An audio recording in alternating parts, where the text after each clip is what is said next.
Abra sua Bíblia comigo, vamos continuar. Efésios capítulo 5, agora do verso 15 ao verso 20, nós já lemos o texto todo pela manhã, nós vamos ler só esse bloco de texto.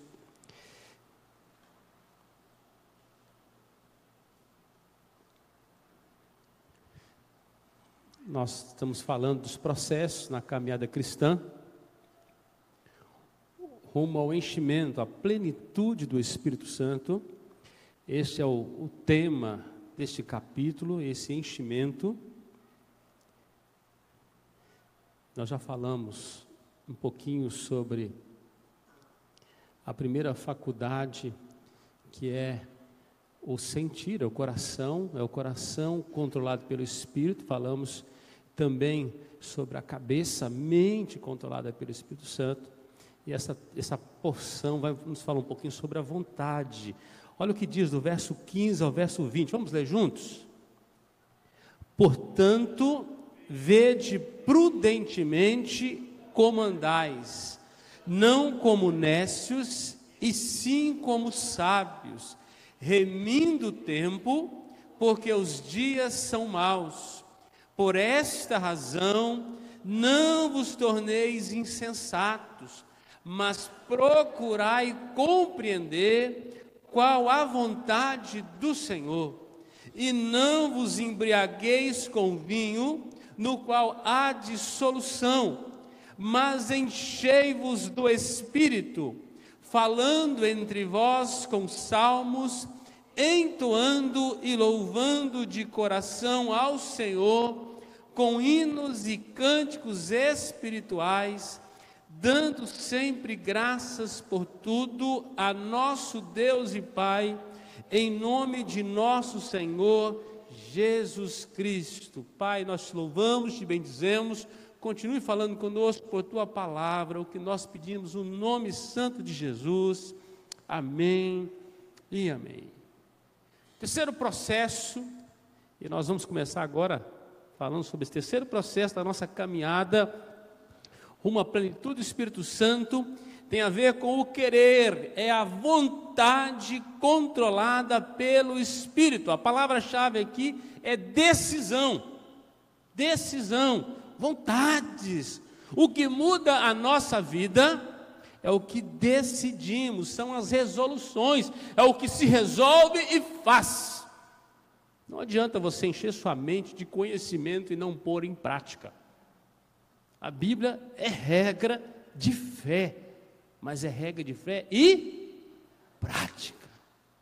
Vivemos pelo que nós decidimos, tudo está ligado às nossas vontades, é onde as coisas se resolvem e acontecem definitivamente. Precisa querer, o nosso querer, as nossas vontades, elas precisam ser polidas e controladas pelo Espírito Santo de Deus. Por quê? Porque as nossas vontades são apetitosas no que se refere ao pecado. Você sabia disso? Temos prazer no pecado por causa do estado de queda do homem. Temos prazer em andar em caminhos tortuosos. E essas vontades apetitosas, elas costumam andar na contramão da vontade de Deus.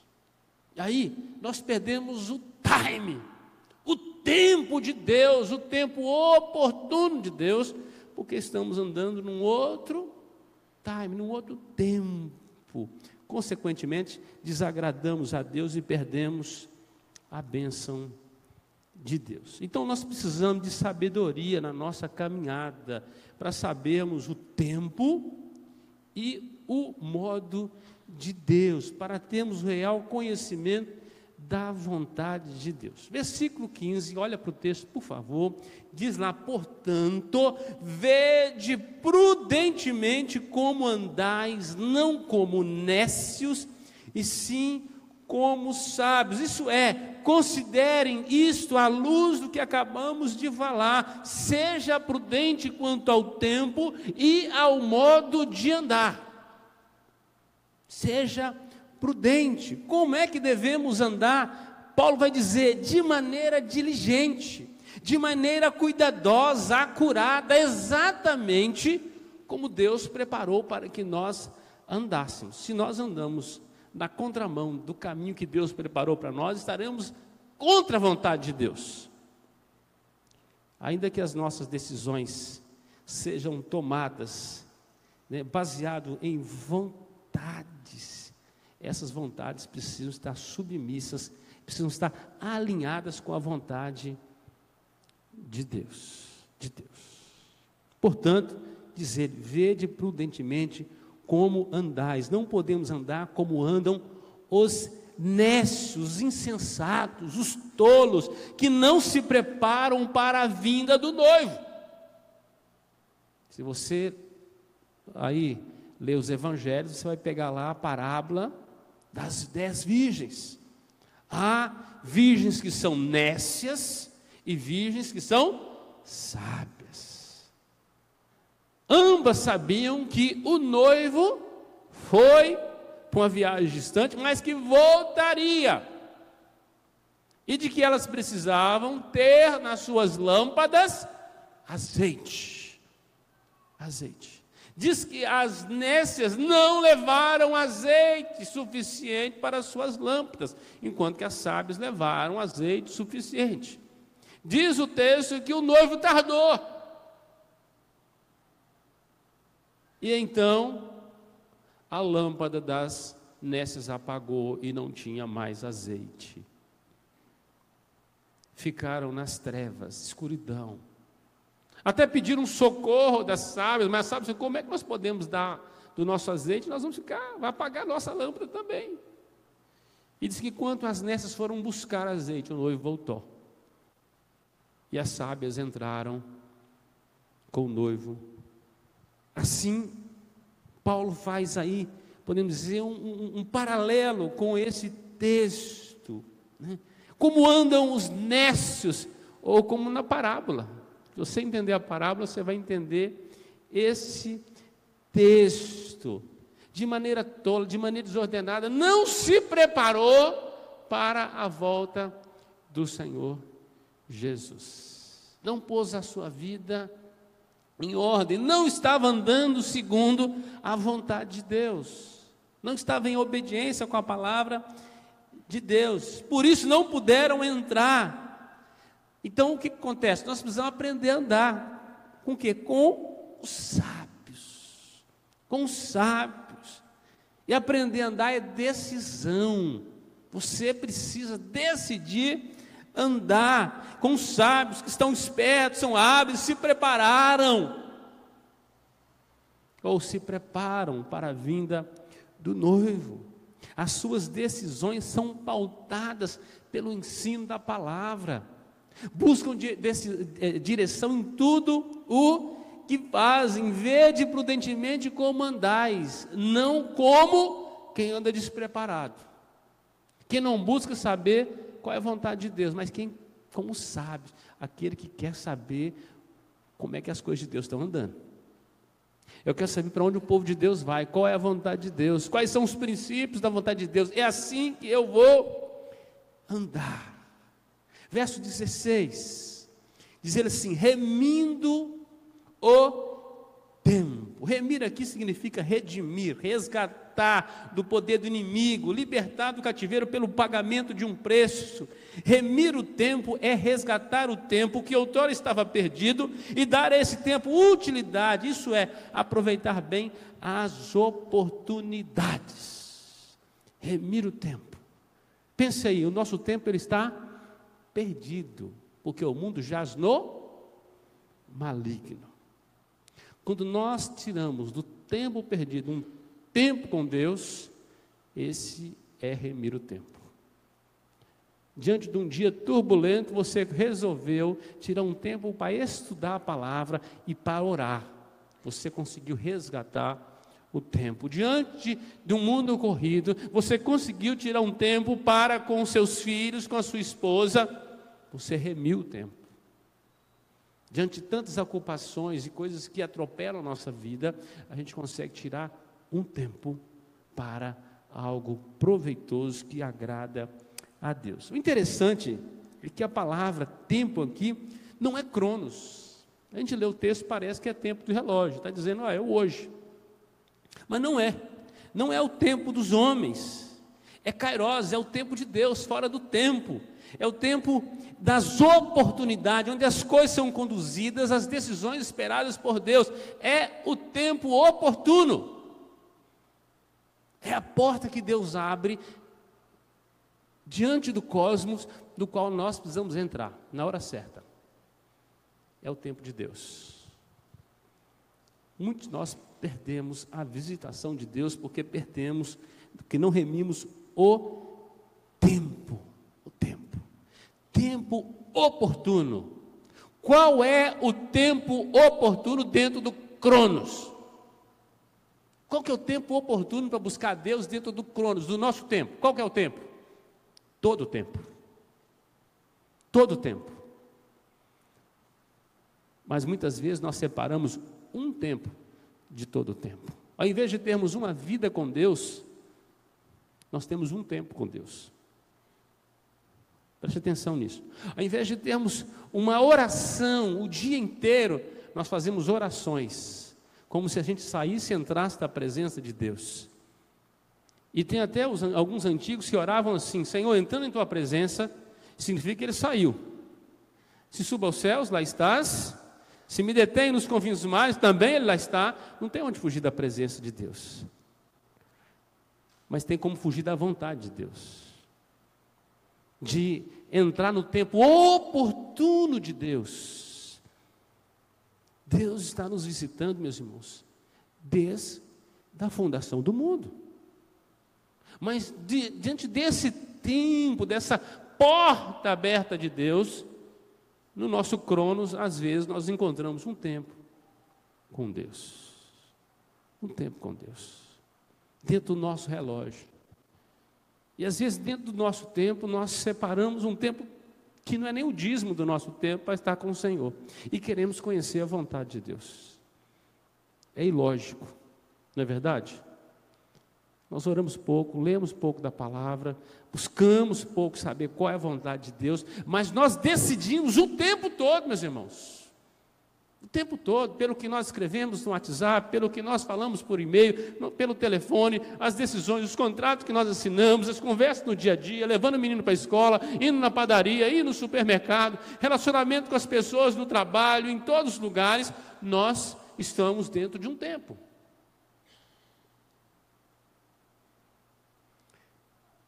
E muitas vezes o tempo não foi remido, não foi resgatado. Deus está dizendo assim: eu abri, muito acima do seu cronos, do seu relógio, o meu tempo para você. Só que Satanás cega. Ele não quer que nós enxerguemos o tempo de Deus para nós. No máximo, o relógio. E eu não sei se você pensa como eu, mas todas as vezes que eu olho para um relógio, eu imagino que eu estou perdendo tempo, porque o relógio não para. Cada minuto que eu olho, o ponteiro vai andando, eu estou perdendo vida. Você sabia disso? Sabia disso? Cada segundo que passa, você está mais perto da morte. É a tensão do cronos. Mas para aquele que aprendeu a remir o tempo, cada segundo que passa, foi cantado aqui, eu estou deixando esse mundo, eu estou mais perto da casa do Pai. Cada segundo que passa, se cada segundo que passa eu estou mais perto da casa do Pai, então não é trágico o meu tempo, porque eu não estou mais no cronos, eu estou no kairos de Deus. Então eu vivo para o Senhor, como se fosse o meu último respirar, meu último segundo. Amado, você já imaginou se você tivesse um mês para você viver? 30 dias. Deus te visitasse em sonho, aparecesse assim: olha, vou usar um personagem aqui, tá? Bruno, em 30 dias eu estou te chamando. Prepara-te para encontrar comigo. Eu tenho certeza que o Bruno ia mudar bastante a agenda dele. Não que o Bruno não tenha vida com Deus. Eu estou dizendo que o Bruno ia dar uma priorizado ainda maior. Ele falava assim: ó, estou com pouco azeite na lâmpada, eu vou encher mais. Estou fazendo um tanto de coisa sem sentido, ainda que muitas coisas querendo fazer a vontade de Deus, eu posso mudar a minha trajetória. E o Bruno não seria mais reconhecido por nós, ele seria um homem espiritual, porque ele sabia que nada que ele fizesse para aqui teria mais sentido, porque falta só 30 dias, na verdade só falta 29 e alguns minutos, tá bom? Desde que eu comecei a te falar. Ele vai ter que remir o tempo. Mas sabe o que parece na nossa mente? É que Deus está demorando e não vai voltar.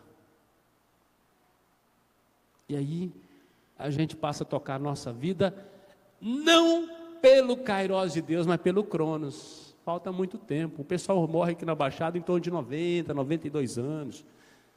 Eu tenho lenha para queimar ainda, né? Louco. Remir o tempo. E diz o texto, porque os dias são maus. Os dias já possuem seus aborrecimentos naturais, as suas fadigas, labores, e principalmente a interferência contínua do príncipe das trevas, do príncipe deste mundo, Satanás, que veio para nos roubar, não o Cronos. Ele quer roubar o Kairos, o tempo de Deus. E por isso que ele luta, ele veio para isso. Ele cumpre um propósito, um projeto bem traçado, maligno. Em João 10:10 diz que ele veio foi para roubar, matar e destruir. Ele quer roubar seu tempo. Talvez ele já tenha roubado. É por isso que você precisa remir, você tem que resgatar o seu tempo. É tomar do príncipe da treva, porque o mundo jaz nele, no maligno. Você vai dizer assim: esse tempo não é seu, é do meu Deus. Esse é meu tempo com Ele. Ainda que Marta estava fazendo uma coisa justa, boa, porque ela estava lá lavando as vasilhas, fazendo uma broa, porque Jesus estava na sua casa, pôs a água para ferver, porque ia fazer o café, e ela estava agitada com muitas coisas. A Bíblia diz que Maria sentou, porque Jesus entrou na sua casa, diz que Maria sentou aos pés de Jesus, e diz assim: fala o que o Senhor puder falar, eu quero receber, porque eu não quero viver no Cronos nesse momento, esse é meu Kairos. Esse é meu tempo oportuno. Marta voltou agitada, preocupada com o tempo, a água já está quase fervendo, tem vasilha para lavar, tem a broa está quase assada, e ela estava ocupada demais. Diz: Jesus, manda a Maria vir me ajudar a servir. Ela está aí sentada aí. A resposta de Jesus para Marta, assim: Marta, Marta, andas agitada, te preocupa com tantas coisas, uma coisa te basta. Eu vim na sua casa e abri a eternidade para você, e você está querendo um tempo fora da minha presença. Você só quer serviço. Amados, até coisas que a gente faz que são boas, podem não ser boas, porque não são feitas no tempo oportuno de Deus.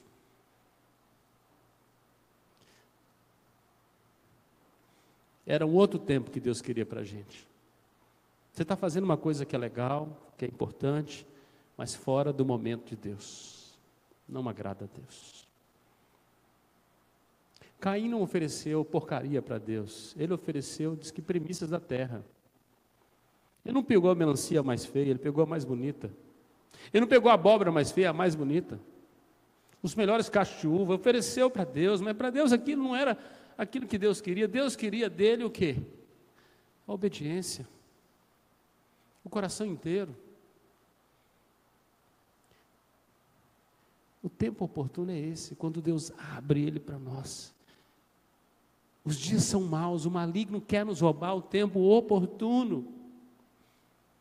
Paulo, escrevendo aos Gálatas, capítulo 1, versículo 4, ele fala do propósito do Filho de Deus, que veio, que se entregou pelos nossos pecados para isso. Diz assim, olha, para nos desarraigar deste mundo perverso, segundo a vontade do nosso Deus e Pai. Desarraigar. Pensa numa árvore que está fixada, as raízes no solo. Esses somos nós. Construímos a nossa história nesse mundo. E que achamos que vamos ficar nele. E Jesus vem e está puxando, quer nos arrancar dali.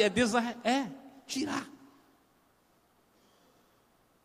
Tirar de lá. Mas a gente está tão apegado a tantas coisas aqui, que diante do nossa correria do dia a dia, não remimos o tempo. Somos mais mundo do que reino. Somos mais cidadãos da terra do que cidadãos do céu. Os dias são maus. Cada dia que passa, ele precisa ser remido na presença do Senhor. Verso 17. Paulo faz assim uma virada da chave. Por esta razão, não vos torneis insensatos, sabendo que os dias são maus, que é necessário remir o tempo, que precisa de andar de maneira prudente. Paulo está dizendo, desde que os dias são maus, que os dias são corrompidos pelo pecado do homem, estão sob o poder do maligno, é preciso interromper o que já está em processo, em progresso, qualquer, uma vida de decomposição. Irmão, nós já estamos indo para o matadouro. Já estamos indo para o caminho mau. Paulo está dizendo assim, para de ser tolo, para de ser estúpido, sem razão, precipitado, insensato, nécio. Para. Por esta razão, não vos torneis insensatos. Não vos torneis insensatos. Mas ele diz assim, mas procurai conhecer. Vamos ler essa parte junto? Vamos lá? Mas procurai conhecer qual? Vamos de novo? Mas procurai conhecer qual a vontade do Senhor. Na nossa tradução está compreender. Compreender qual a vontade do Senhor. Não fique alheio sobre o que o seu Senhor está fazendo. Nós podemos estar fazendo várias coisas e dizendo para Deus, em teu nome eu fiz isso, aquilo outro. E ele diz assim, eu não mandei você fazer aquilo. Foi bem feito, você construiu um prédio, você construiu um castelo, você fez aquele curso da faculdade, eu não mandei você fazer.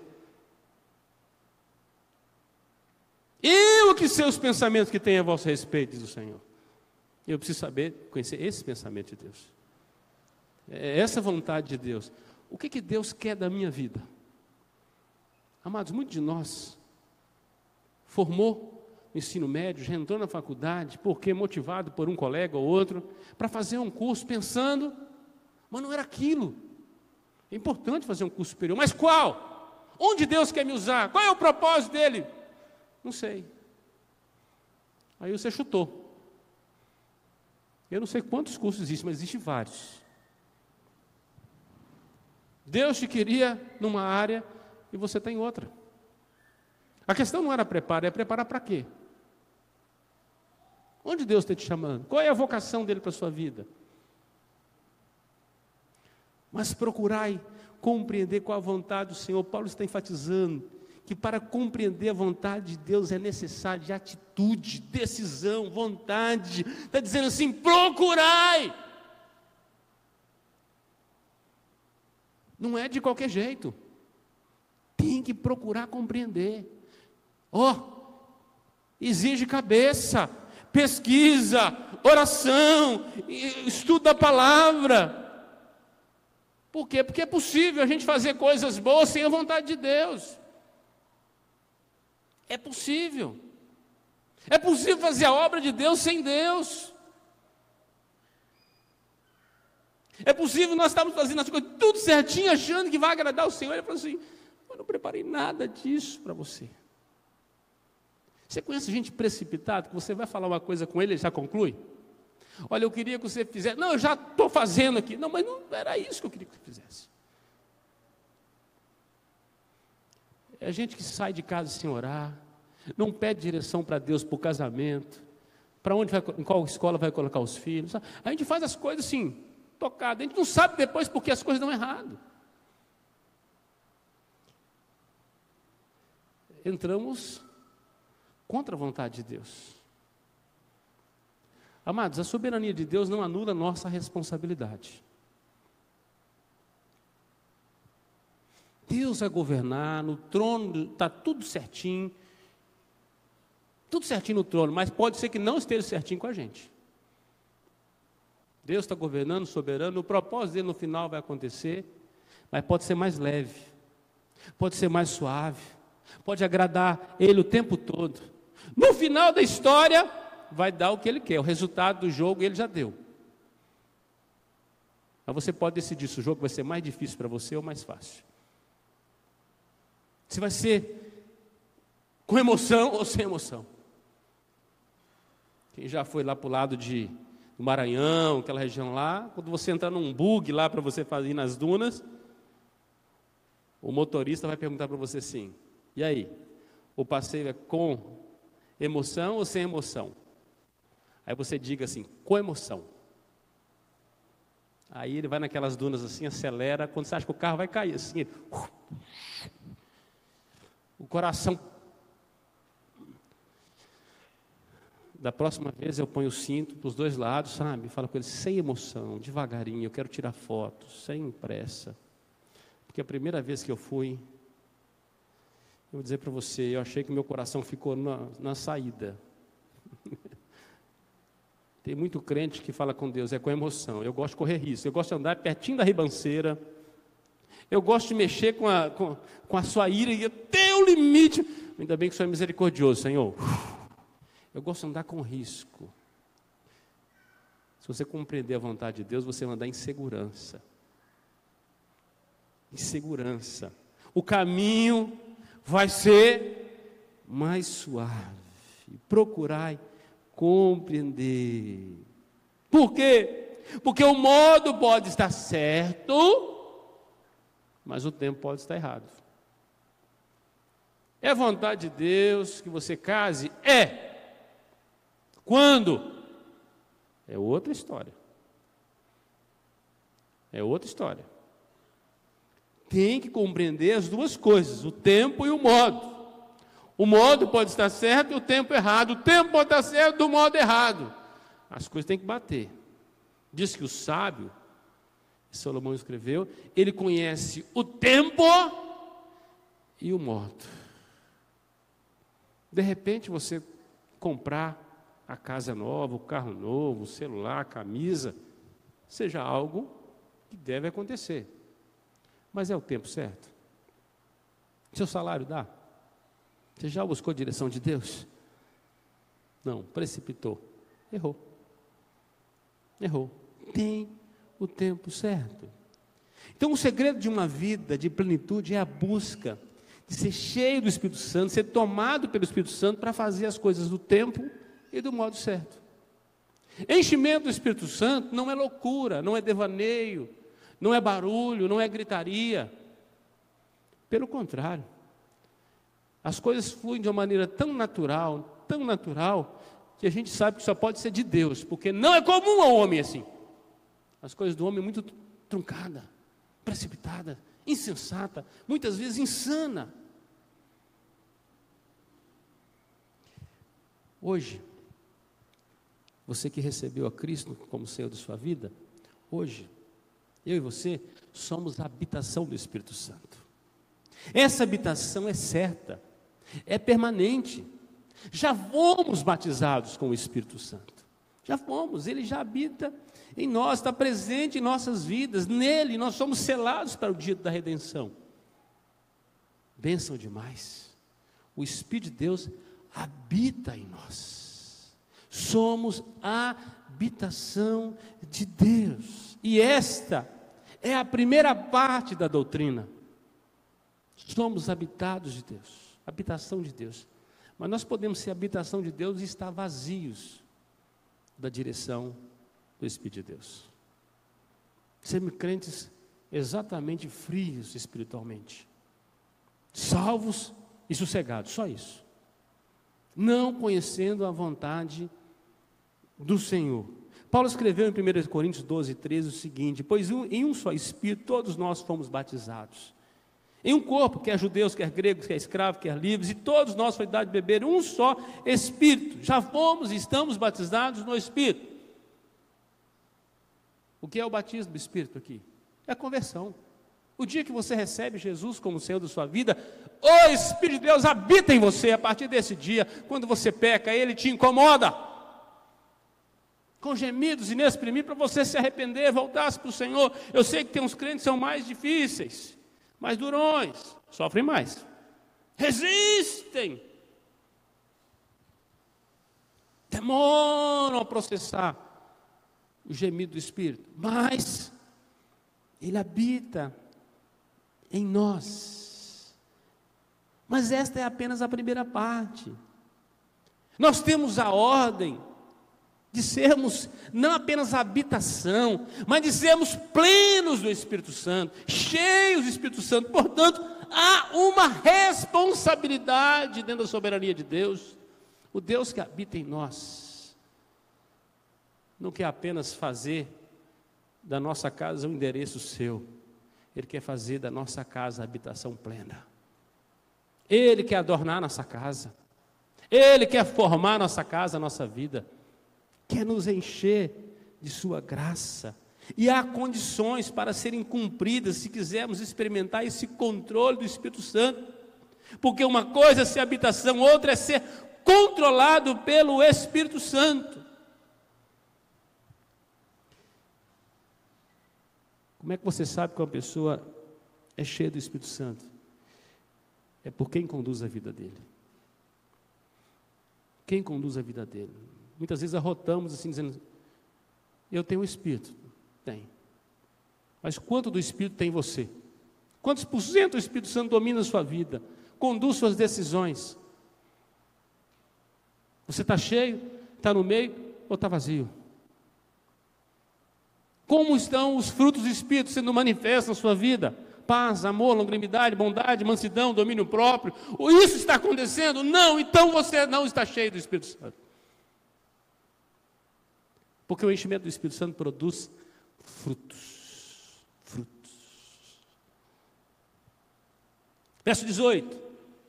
E não vos embriagueis com vinho no qual há dissolução.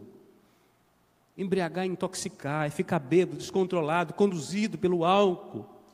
Dissolução é descontrole, desperdício, vida desequilibrada. As Escrituras advertem repetidas vezes contra o uso ou o abuso no uso do álcool, pois ele leva o homem à dissolução, ao desperdício, ao descontrole, à vida sem equilíbrio. Salomão, escrevendo os Provérbios, capítulo 23, versículo 31 e 32, diz assim: não olhes para o vinho quando se torna, ou quando se mostra vermelho, quando resplandece no copo e se escoa suavemente, pois ao cabo morderá como a cobra e picará como o basilisco. Ninguém está combatendo que você não pode beber, mas está dizendo que se você é dominado por ele, você é um desequilibrado. Paulo está dizendo assim: olha, não se embriague, não se desequilibre, não se descontrole, não se intoxique. As pessoas que fazem assim, elas perdem o controle natural para o mal. Perdem o controle natural para o mal. Mas ele diz assim: mas enchei-vos do Espírito. É possível ser salvo e não ser cheio. É possível ser salvo e não ser cheio. Como na maior parte dos contrastes aqui, alguns pontos de comparação. Uma pessoa intoxicada com vinho age de maneira fora do natural para o que é mal. Uma pessoa cheia do Espírito age fora do natural para o que é bom.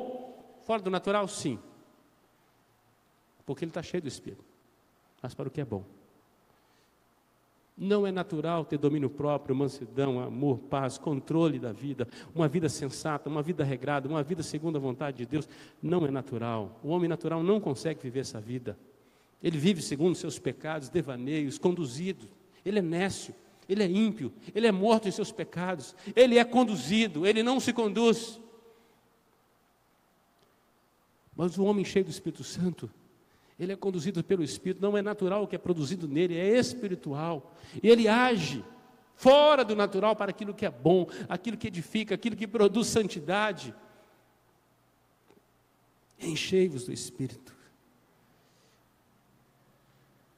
Em Atos 2,13, o apóstolo, ou os apóstolos, no dia do Pentecoste, com o enchimento do Espírito, agiram. E teve gente que disse assim: olha, será que eles estão bêbados? Sendo esta hora do dia, porque eles agiram fora do natural para aquilo que é bom. O enchimento do Espírito Santo promoveu mudança em suas vidas. Enchei-vos do Espírito. A ordem de Paulo à igreja é de que não podemos parar de nos encher. Não podemos parar. A ordem é de continuar se enchendo. Encham-se do Espírito continuamente. Não encher, colocar uma tampa e falar: opa, não é um final de semana, não é um acampamento, não é um retiro. Houve um movimento alguns anos atrás, começou com G12 e se espalhou. Eu não sou contra grupos de células, eu liderei células muitos anos, tá? A igreja que eu vim trabalhava em células. Mas houve um movimento, antes desse movimento nosso natural de células, movimento G12, e tinha uns retiros que eram os encontros com Deus. O sujeito ia para o final de semana, voltava cheio de fogo. Aí colocava a tampinha e vivia o resto da vida assim. Não! Esvaziava na próxima semana. É o crente que vem no domingo e acha que um bom sermão vai encher ele, e ele vai conseguir ser nutrido para 30 dias, e ele não tem vida de oração, de leitura da palavra, ele não medita, ele não procura se moldar segundo a vontade de Deus e quer ser pleno. Não vai ser. Sabe por quê? Porque nós não somos um barril de estocar a água da vida, nós somos fontes, e fontes não param de jorrar, e para ela continuar jorrando, ela tem que continuar bebendo, ela tem que se encher. É vida, jorramos vida. Nós precisamos estar nos enchendo o tempo todo. O evangelista Moody, um dos maiores evangelistas do século XIX, ele comentando esse texto, expressou: um crente não pode obter mais do Espírito Santo, porque ele já habita a vida do crente em toda a sua plenitude. Mas o Espírito Santo pode obter mais do crente, isto é, ele pode exercer completo controle da vida do que lhe é submissa. O Espírito Santo já habita em nós, mas ele precisa tomar a rédea da nossa vida. Nós precisamos decidir assim: olha, eu quero viver segundo a vontade de Deus. Das nossas 3 faculdades, a vontade é onde acontecem as decisões. Uma vida cheia do Espírito Santo produz frutos maravilhosos. Paulo nos deixa agora nos versos 19 e 20, as evidências dessa plenitude do Espírito Santo na vida do crente.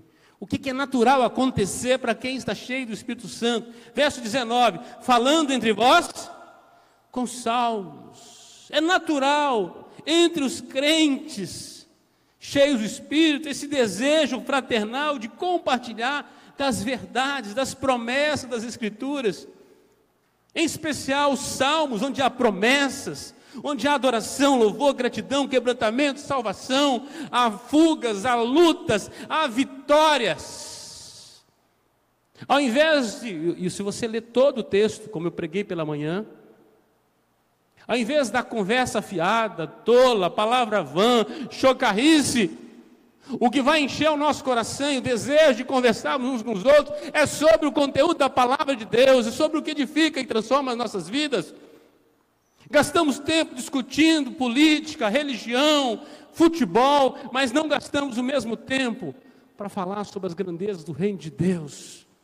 Falta arder o nosso coração, como ardeu aqueles discípulos do caminho de Emaús. Falando entre vós com salmos. Os salmos edificam como boa música.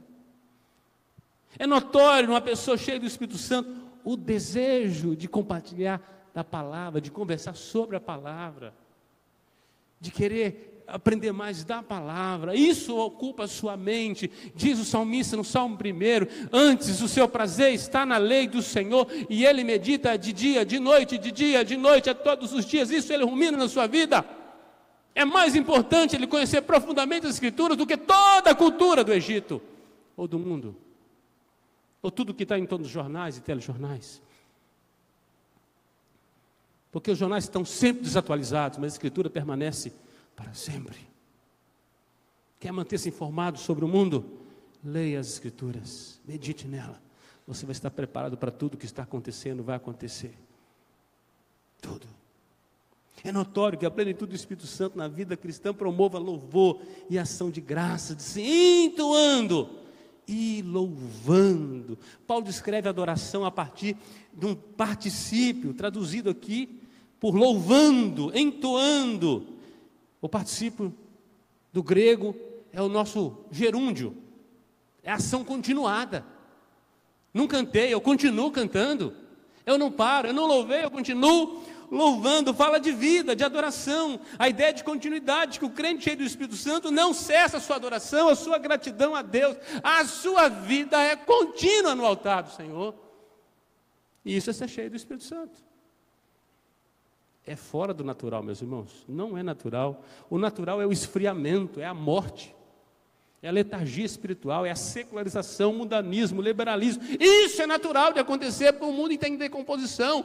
Mas nós somos tirados do mundo. Somos cidadãos dos céus. Nós fomos colocados numa alta posição em Cristo Jesus. E diz assim, adorando, entoando e louvando. E ele diz assim, de coração ao Senhor. Pode ser que você não tenha capacidade de cantar como o nosso maestro cantou com a sua equipe hoje, como o nosso ministério de música, afinados. Não é sua praia. Então você consegue adorar o Senhor com a sua vida, com o seu coração, dia após dia.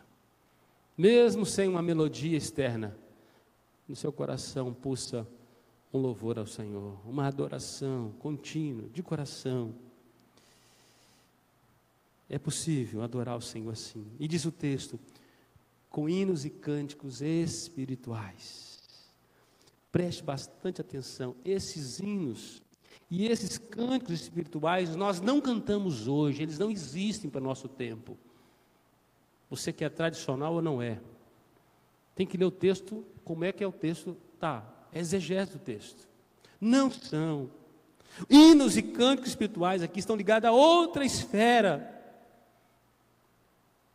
Tem a ver com quem e com a forma que louvamos. Hinos tem a ideia de cantar algo aos deuses, ou a Deus. Isso denota temor e devoção.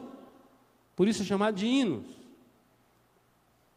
Era aquilo que se cantava aos deuses, os povos faziam isso, os povos pagãos, e os crentes ao seu Deus vivo e verdadeiro. Aquilo que se canta a Deus, isso é hino. E cantos espirituais tem a ver com rima, com poema. Nada a ver com o que a gente canta hoje. A gente separa hino de corinho. Não é isso? A gente fala, não, eu prefiro cantar hino, eu prefiro cantar corinho. E nós brigamos sem entendimento, é briga sem entendimento. Quantas vezes a igreja ficou assim, né, dividido? Tem que ter 3 hinos e 3 cânticos no culto. Tudo é hino. Se é adoração a Deus, tudo é hino. Quantidade de rima, de métrica, de poema. Irmão, nós vamos ser espirituais e não carnais. Muito mais do que tradicionalismo, a tradição é a fé viva dos que já morreram. Não é o tradicionalismo que é a fé morta dos que ainda estão vivos. Quer transformar momento de uma geração na eternidade para outra. Não é. Por isso, a igreja é muito eclética. Louvado seja Deus por isso, porque Deus é assim. Ele quer a adoração. Ele não está preocupado se é do inário ou são canções. Ele quer um coração sincero adorando a Ele. É isso que Ele está procurando. Ele não disse assim, olha, eu só quero o que vem do inário.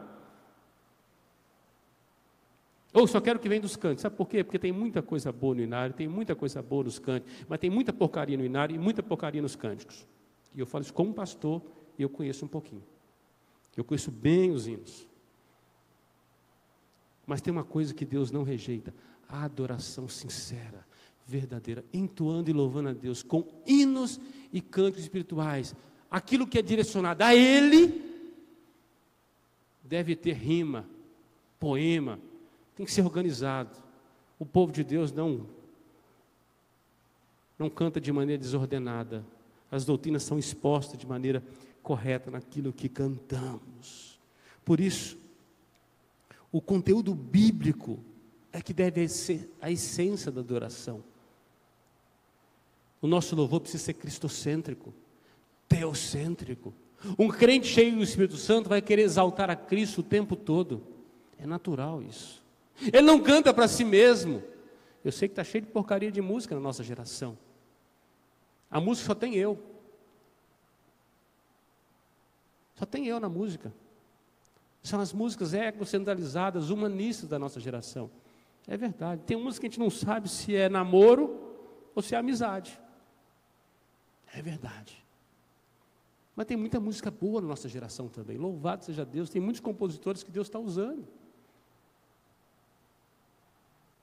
Veio uma banda para trocar agora no Congresso da Juventude, só cantou música boa. Tudo conteúdo bíblico. Mas tem muita porcaria também. Tem. A gente tem que reter o que é bom e louvar o Senhor com o que é bom. E nós temos muita gente cheia do Espírito Santo nessa igreja, eu espero que sejam, com capacidade de escrever músicas bíblicas para nós adorarmos juntos ao Senhor. Eu tenho orado para que Deus faça isso. Gente que não está preocupado com o CD que vai vender, mas está preocupado com Deus que ele vai adorar. Isso muda tudo. Não estou dizendo que depois não pode vender o CD, estou dizendo que onde a natureza nasce das coisas, a adoração, entoando e louvando. O conteúdo das canções precisa ser direcionados a Deus, partem da palavra.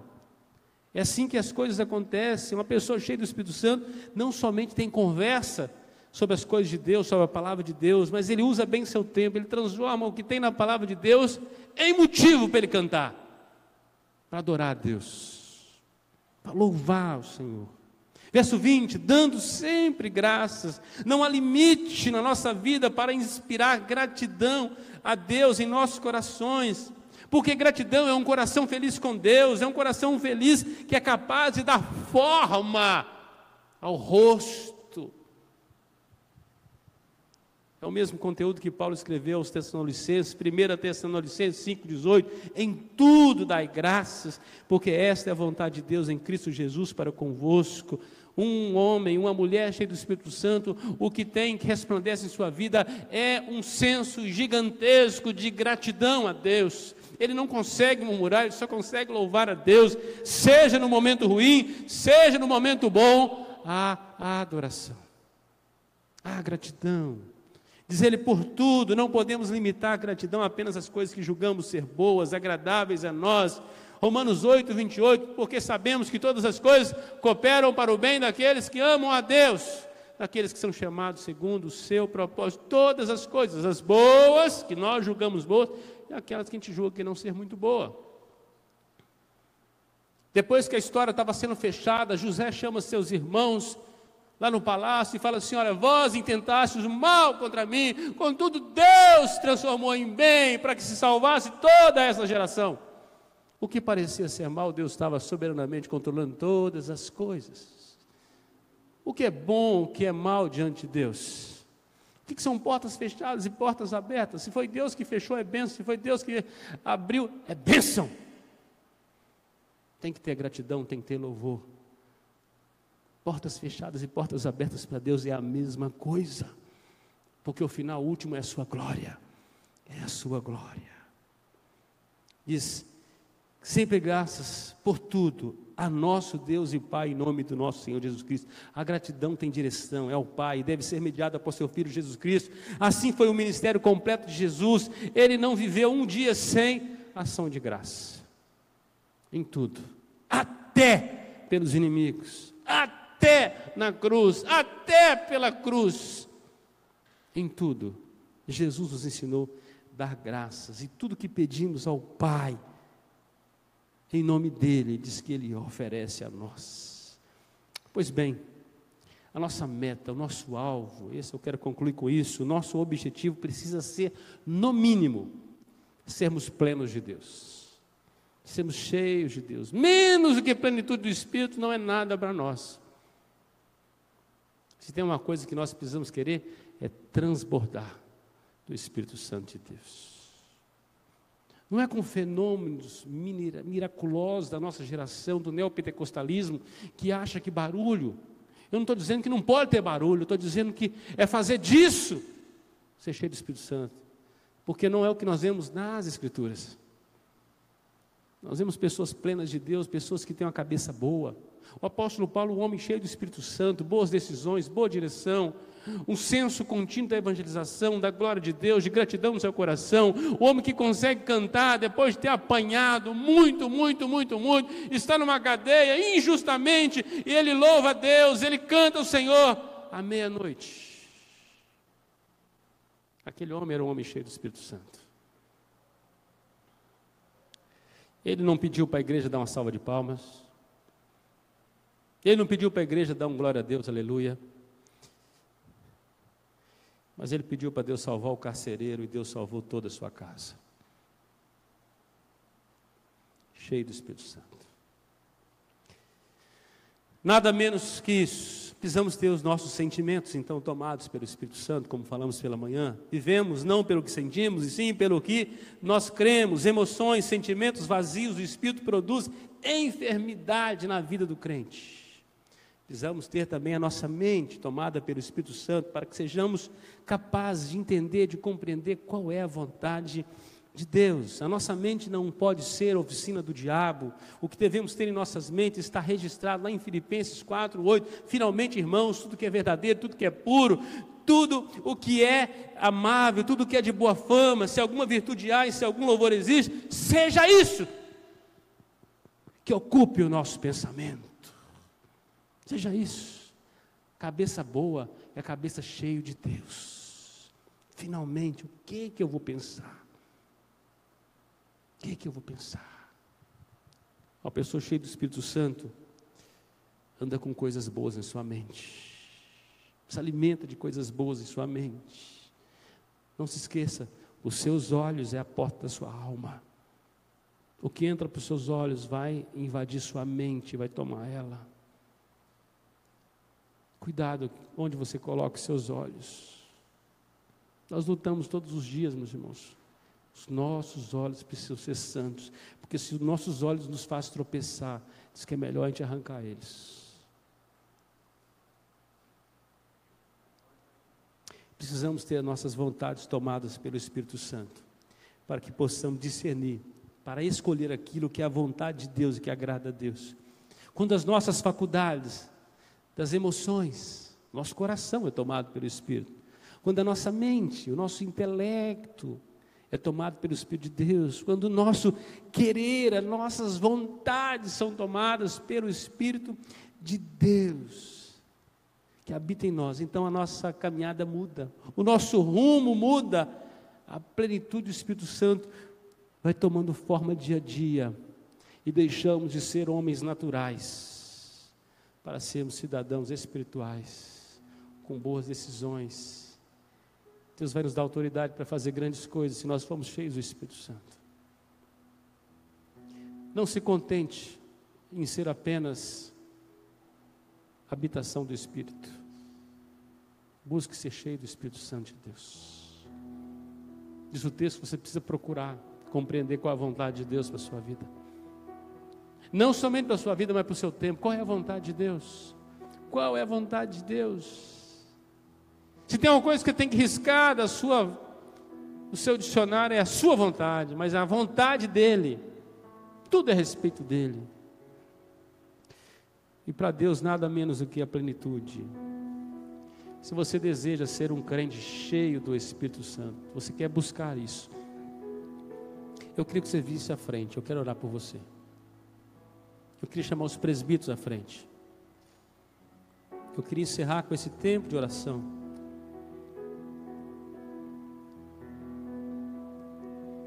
Mas só venha se você quer ser cheio do Espírito Santo. Não, eu quero buscar isso. Eu quero orar por isso, para que você seja cheia do Espírito Santo, em nome de Jesus.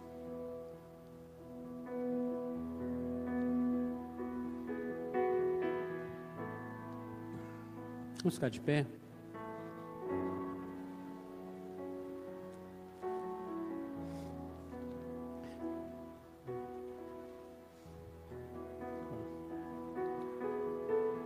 Enquanto nós vamos estar cantando essa canção, vem à frente.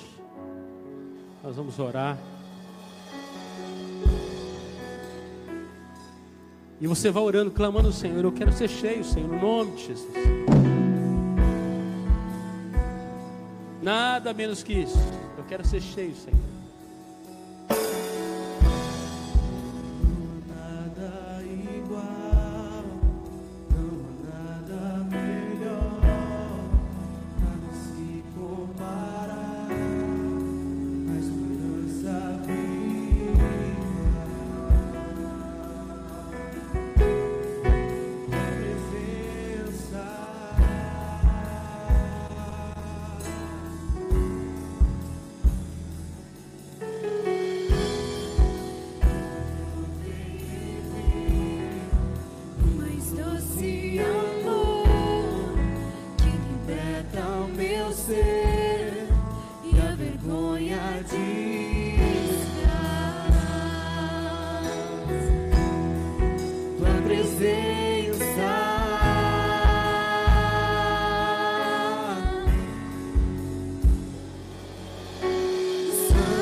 Pai, nós te louvamos e bendizemos, Senhor.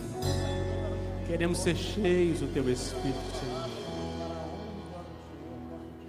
Não apenas, ó Deus, ter recebido a Cristo como Senhor em nossas vidas, e que foi algo maravilhoso, transformador, ó Deus, mas nós queremos experimentar, ó Deus, dia a dia. Queremos, ó Deus, encontrar a vontade do Senhor em todos os lugares da nossa vida, em todos os nossos relacionamentos, em todas as nossas decisões, ó Pai. Queremos que a nossa vida seja pautada pela vontade do Senhor. Queremos, ó Deus, ter a nossa mente tomada pelo Teu Espírito, para que tenhamos a mente de Cristo, ó Deus, para que saibamos o que pensar. Ó Deus, tem misericórdia de nós, santifica, ó Deus, as nossas mentes, que aquilo que vier, ó Deus, de pensamento, sejam aquilo que o Senhor tem dirigido para as nossas vidas, que a nossa cabeça não seja oficina do maligno, ó Pai, mas seja o lugar, ó Deus, onde as doutrinas do Senhor são forjadas, compreendidas, onde os valores do reino e Tua promessa são formados em nós, para que nós possamos expressar isso em todos os nossos relacionamentos, para a glória do Senhor. Senhor, que os nossos sentimentos, que as nossas vontades, ó Deus, sejam tomados pelo Senhor, que, ó Deus, que o amor, a graça, a misericórdia, a bondade, a justiça, a fidelidade, a mansidão, o domínio próprio, Senhor, ó Pai, ó Deus, seja aquilo que tome a nossa vida, para que nós possamos viver bem, ó Deus, com o nosso próximo, promover Tua glória, sermos de fato luz a este mundo, Senhor. Ah, Senhor, temos tantas coisas a resolver e muitas vezes não remimos o nosso tempo. Quantas vezes agitados como andamos, ó Deus, perdemos o tempo oportuno do Senhor. Ó Senhor, nos ajuda a entender o tempo do Senhor a cada dia, a compreender, a remir esse tempo, a resgatar, a ganhar esse tempo com o Senhor e para a glória do Senhor. E que não seja apenas um momento, mas que a nossa vida possa ser, ó Deus, uma vida em Tua presença. Eu oro, ó Deus, nesta noite, como os discípulos oraram, ó Pai, pedindo para serem cheios do Teu Espírito, orando pelo Teu povo, ó Deus. Eu oro por isso, pelo Teu povo que Te busca nessa noite, para que o Senhor derrame, ó Deus, o Teu Espírito sobre toda a carne, ó Deus, em nome de Jesus, para que o Senhor derrame, como está a promessa em Joel, em nome de Jesus, ó Deus, que o Senhor derrame nesses dias, ó Pai, sobre estas vidas, ó Deus, o Teu Espírito Santo, derramando, ó Deus, com poder, com graça, transformando suas vidas, ó Deus, para que possam agir fora do natural, para o que é bom, para a glória do Senhor. Ó Senhor, enche-nos do Teu Espírito, Senhor, enche-nos do Teu Espírito, ó Pai, derrama sobre nós o Teu Espírito. Queremos viver na plenitude, Senhor, nada menos que isso, Senhor. Queremos transbordar, queremos ser uma fonte do Teu Espírito, ó Deus, no nome de Jesus, para a glória do Senhor Jesus, ó Pai, em nome de Jesus. Vamos adorar o Senhor mais uma vez com essa canção. E quando você dizer, se você expressar sobre ser a habitação do Espírito Santo, não é aqui, é aqui, é aqui em você. Seja bem-vindo ao Espírito Santo. Faça esse convite nessa noite, em nome de Jesus. Vamos provar o quão real é Tua presença. Vamos provar a Tua glória e bondade. Vamos provar o quão real é Tua presença. Vamos provar a Tua glória e bondade. Vamos provar o quão real é Tua presença. Vamos provar a Tua glória e bondade.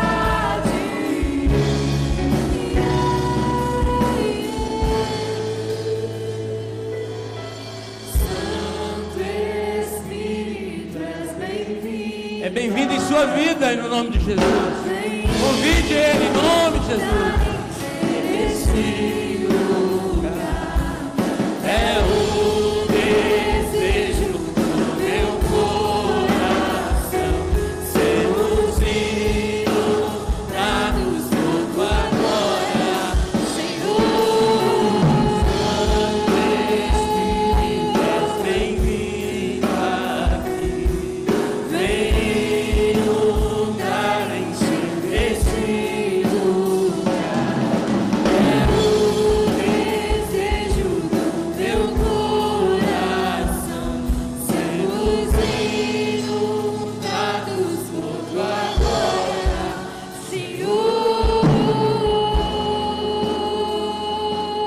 Amado irmão, ide em paz, que o Senhor Jesus vá à tua frente, abrindo-lhe portas oportunas, e que você saiba remir o tempo dessas portas, que Ele vá atrás de ti, livrando de toda seta, de todo ataque do maligno, o ladrão do tempo oportuno, que Ele vá ao teu lado para te levantares todas as vezes que tropeçares, que se perderes desse tempo, que Ele vá acima de ti recebendo louvor, honra e glória pelos séculos dos séculos. Que Ele vá dentro de ti, que Ele habite em ti pelo seu Espírito Santo, que em ti Ele faça morada, que em ti Ele more de maneira plena, que Ele te encha, que Ele tome a tua vontade, que Ele tome seus sentimentos, que Ele tome seu intelecto, para que você seja um crente cheio do Espírito Santo, e que a graça do nosso Deus e Pai, o amor de Jesus Cristo, nosso Senhor, e a doce comunhão, presença, o enchimento do Espírito repouse sobre nós, sobre o povo de Deus, hoje e para todos sempre. Amém e amém. Você tem direito a pelo menos 10 abraços. Busque os seus. Estarei à porta para cumprimentar os irmãos. Boa semana. Os jovens estão com cantina lá embaixo, tá bom? Para você não sair de estômago vazio, invista na juventude. Lá embaixo tem a cantina da juventude hoje.